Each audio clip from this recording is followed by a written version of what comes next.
Je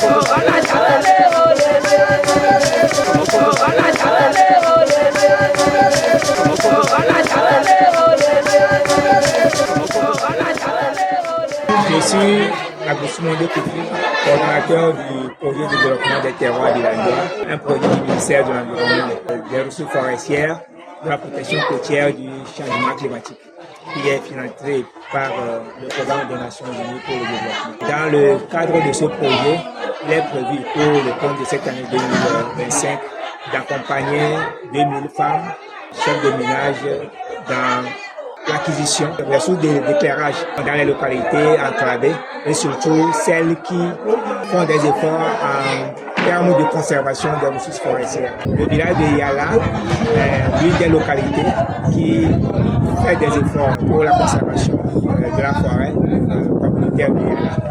C'est cet engagement de la communauté qui nous a motivés à leur apporter cet appui. Les riches sont apportés pour leur dire que la forêt peut être debout tout en la valorisant. C'est riche, c'est une source de création, de richesse pour cette communauté.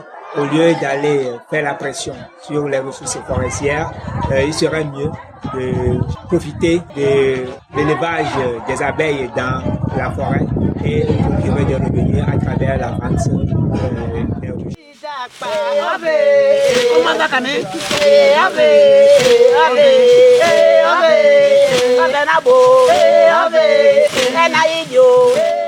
Nous avons également remis aujourd'hui une décortiqueuse de fonio pour faciliter l'activité, réduire la pénibilité des activités économiques des femmes qui travaillent dans la production de fonio. Les sources d'éclairage, c'est étant donné que Yala est une localité très enclavée, le projet promet aussi les sources d'énergie propres.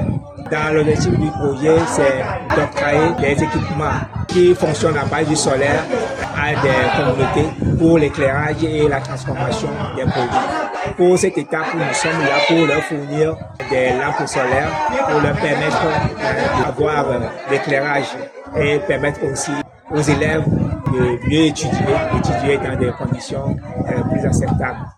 La prochaine étape va être peut-être l'installation des équipements solaires pour la transformation des produits agricoles et le reboisement. Nous allons continuer à intensifier les activités de reboisement et également les organiser pour une bonne gestion de tout ce qui va être fait.